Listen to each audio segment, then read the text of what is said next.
இப்னு Umar ரலியல்லாஹு அன்ஹு காண்றாங்களே, ஒரு தாயை ஒருவர் வந்து சுமந்து கொண்டு என்ன செய்யற, களத்துல சுமந்து கொண்டு தவாப் செய்யறாரு. அத்துரானி ஜஸைத்துஹா, நான் வந்து கூலி கொடுத்ததாக நீங்க நினைக்கிறீங்களான்னு கேட்கிறார். தூக்கி கொண்டு தவாப் செய்யறார்.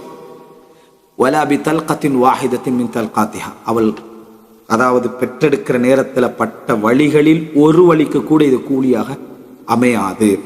வலாக்கின் அஹ்சன்த் வல்லாஹு யுஸீபுக அலல் கலீலி கதீரா, ஆனாலும் நீங்கள் செய்தது சிறப்பான வேலை, இந்த கொஞ்சத்துக்கு அல்லாஹ் அதிகமான கூலியை தருவானாக.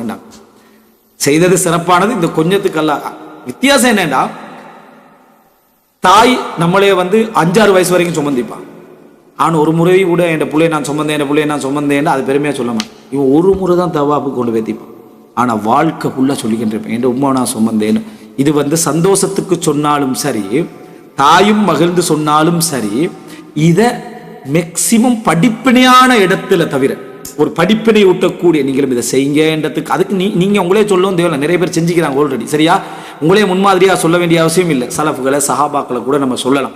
ஆனா அப்படி தொடர்ந்து சொல்லக்கூடிய ஒரு நிலையை நம்ம என்ன செய்யணும் பார்க்கிறோம். இது தாய் பெருசாக எடுக்காட்டி அந்த சகோதரர்கள் அதை பார்க்கிறவங்க நம்மளோட உள்ளத்துல இதுதான் இருக்கிற மாதிரி எடுப்பாங்க. அப்ப இதை சொல்றாரு.